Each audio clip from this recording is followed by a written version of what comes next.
And yet again, I am back in Oslo for the third year in a row, always between the late January and the beginning of February to follow the trial, the conflict between the Watchtower Society and the Norwegian state, who took away their registration as an approved religious community a couple of years ago.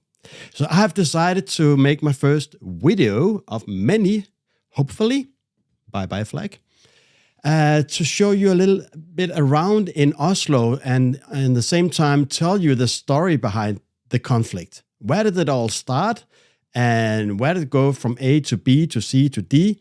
So I've been around walking several miles around this beautiful city and taking some shots from here and there. I think it would be interesting for some of you who've never been to Oslo and only heard about this case to see, okay, in this building they said this, in this building they decided that.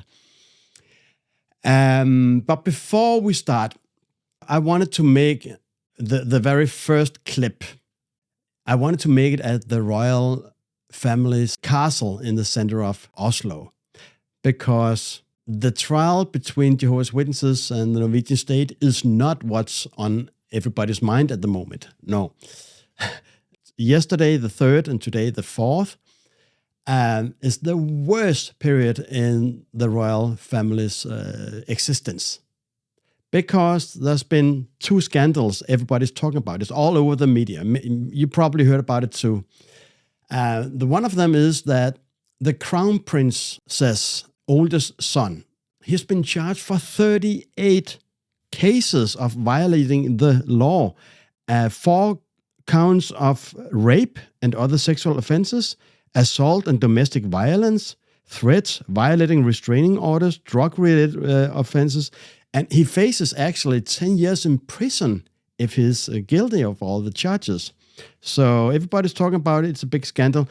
But not only him, the poor mother, Mette-Marit, is also being accused for a lot of bad things at the moment. Not because of her son, but because her relations to Brian Epstein. All these famous Brian Epstein's secrets are coming out now. And it's shown that Mette-Marit has been visiting and befriended this Epstein guy.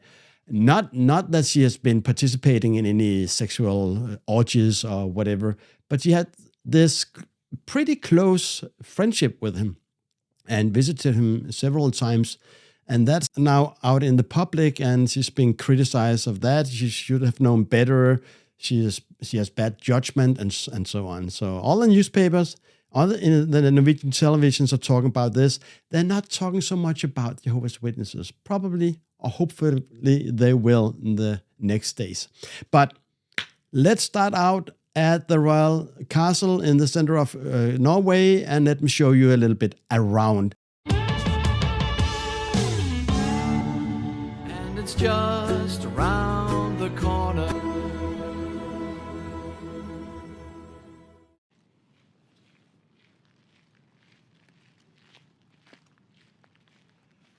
Well, it all started when this guy, not this guy, but this guy called Jan Frode Nielsen, in 2020-21, he stood forward as a former Jehovah's Witness and told the newspapers and also NRK, sorry about the interruption, I had to move to another location, because apparently it's not okay to stand in the way of the change of the guard at the castle. So a little bit embarrassing, but I think I got a good clip from the background there. But anyway, I have moved to the next site, and that is Statsforvalteren, which is in English something like the county governor. And when Jan Frode Nielsen and other XJWs, they were standing forward and telling their background and their story, how they couldn't see their family and so on, about the whole system from the Watchtower, they took it very seriously. And they investigated Jehovah's Witnesses in 2020, 2021, and they removed the fundings. That's why they are so important. because they're the ones granting the religious communities in Norway these gigantic amount of money. Because in Norwegian krona, it's 16 million each year that they are granted because they are approved as a religion there. That's about 1.5 million American dollars. And they said, no, you are shunning, and also minor can be affected by your policy, so we don't give you any more money. And they have received that kind of money for the last 30 years. So what happened? Surprise. And that is so funny when I think about it, that we were taught, and they are still teaching Jehovah's Witnesses today, that you should not be a part of the world. You know, Satan is ruling since 1918 after the invisible war in the skies. You shouldn't be a part of it. You shouldn't have worldly friends and so on. But they like the money. Isn't that funny? So the Watchtower, they wanted that funding back. So they complained. And where did they complain to? Let me show it on the next clip. They complained to the guys in the building behind, the Ministry of Children and Families. Isn't that a nice ministry? And they looked at the case and they found out that, no, the state forvalteren was right. The county governor was right in refusing to give them funds because they looked into their shunning policy. And the interesting thing is that the state administrator, sorry, my English. It's been a while since I spoke English, so I have a tendency to stumble over the words. Bear over with me. But the state administrator, he also looked at it and said, this is not only about the funds. We should not even register them as a approved religion in this country. And that means that we're losing their registration. That was in 2022 in December, as I remember. And that means no funds, not allowing to get married in the church, and other benefits you have when you are approved as a denomination here in this country. So guess what? Watchtower, no, we do not want this. We do not agree, so we have to take it to the court. Okay, let's go to the court.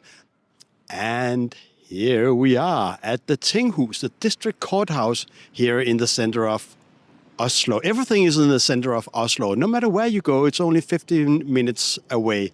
That's how big this capital is. It's very nice. And look at that beautiful little train, the tram running in the background. Making some noise, it doesn't matter. But in the district courthouse, actually it was my first time ever to be in a courthouse. Very interesting. And even though I'm not from Norway, I do understand a lot of it because Norwegian, Danish and Swedish relate to each other. Actually, Denmark and Norway used to be one country for many years, and then they wanted a divorce. But we are still friends, and we can still talk. Okay, back to the Tinghus. So, for 5 days, there were witnesses from both sides, of course, also the Watchtower's own Jehovah's Witnesses and the ex-Jehovah's Witnesses. And interesting to follow. And in March 2024, the judge came out with a verdict. It was true of the Norwegian state to do what they did, to not grant them any registration and funds, because he also listened to the witnesses from both sides, especially from former Jehovah's Witnesses, and said, yeah, you cannot freely leave this society without consequences. And yes, there is a possibility that children can be hurt by this evil system. So Jehovah's Witnesses lost and the state won. Still, the Watchtower, the governing body, they want the money. No, we do not take this for granted. Let's go higher up. Yeah, let's go. So I'm back again. It wakes up a lot of memories. This is Borgerting, the Court of Appeal. So that was last year in January. I was up here. I did a reportage about this. So if you would like to see that, a lot of interviews I made with other XJWs, you can scroll back to see that. But that was about a year ago. And it was very exciting too. A lot of witnesses, like we saw in the district court. But surprisingly, they overruled the first court. So this says it better. I have to read it up because it's summarized. It's very, very good, actually. They overturned the lower court's ruling declaring that the government did not legally justify denial of registration or funding. The Jehovah's Witnesses' religious practices did not objectively violate the Religious Communities Act or the European Convention on Human Rights. So they found that the social distancing did not legally prohibit free exit from the faith or constitute a violation of children's right.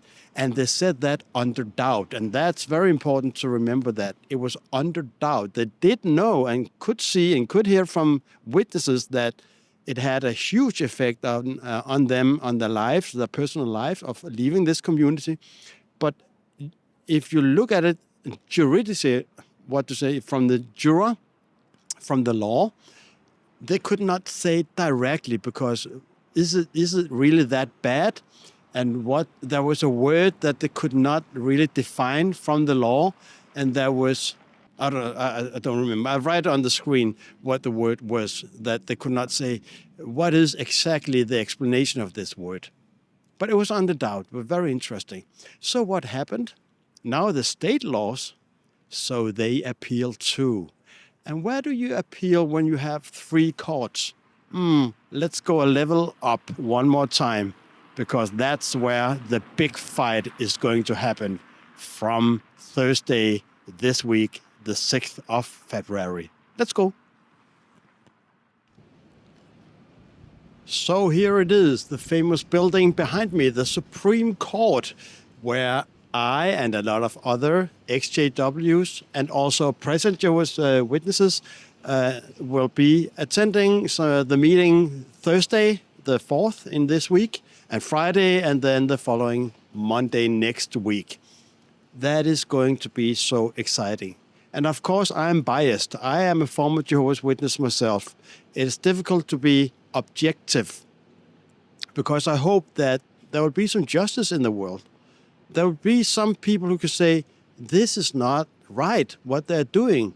They are allowed to continue being a religion in this country. We're not persecuting them, even though Jehovah's Witnesses probably will say that. We just can't, as a society, just close our eyes off what's happening inside this Jehovah's Witness organization. Is shunning okay? Should we give them money, approval, grant them this opportunity of saying, "Oh, we say this is perfect. We love you all. Just keep on doing what you are doing." No, people can believe whatever they want. They can believe in Santa Claus for my sake, but if they are destroying families, if they are making people mental sick, I mean, for my own sake, I had a big brother who took his own life because of this shunning policy. I followed the rules. I was one of them saying, no, I cannot see you, brother, because you have to return to Jehovah. And he's dead today. I have to live with it, and I'm not the only one. So I hope there will be some justice. I hope the Supreme Court can see what is going on in here and at least not granting them the registration as an improved religious society. So back to the studio. Let's end this. It's freezingly cold. I think I got some color on my cheeks, including my butt cheeks. Okay, see you in the hotel. A little fun fact here is that everybody knows the name of the Watchtower lawyer, the Norwegian Anders Rysdal. But little did I know, until I came to the Supreme Court, that actually he has a very, very famous father who was the president of the Supreme Court in Norway from 1969 to 1984, I think. He even was in the European Human Rights Court as the president. So he's very famous, and it turns out that the whole family from Rolf Ryssdal, all his kids are into the law in some way or another. So Anders Ryssdal is not a nobody.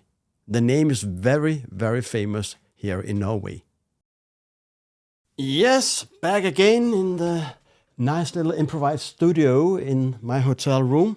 And Heia Norge. A fun thing I just noticed when I came in is written on the wall.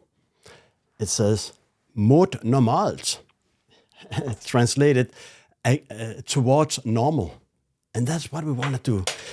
We want to make it normal to live as a Jehovah's Witnesses. It's not normal to ostracize your own family members. It's not normal to consider them as spiritual dead. You don't have any contact. We want to go towards normal. So it's very appropriate what's written behind me. Okay, so my plan is for the next days to make as many interviews as possible because there are many interesting people coming. And the next interview I will put up here in the studio is with 2 Danish women, former Jehovah's Witnesses. One of them is a psychologist, and the other one has been working in the Danish parliament. And it's so interesting what they have to say about what's happening in Denmark. There is something rotten in the state of Denmark, but it's not the XJWs. So you can look forward to hear that interview. I also want to make interviews with Joni from Finland. I haven't spoke with him, but if you hear this, Joni, please make an interview in here. And there will be a lot of others. And probably I will take my traveler's mic with me to the courthouse and interview some of the people there. If it's possible, I want to interview present Jehovah's Witnesses too. I tried in Denmark. I'd say everybody, also at the stands with the jw.org stands at the train stations, please come into my podcast.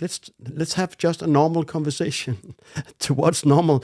But everybody refuses. But if there are someone present, maybe from the headquarters, I would like to speak with them in a decent matter, man to man.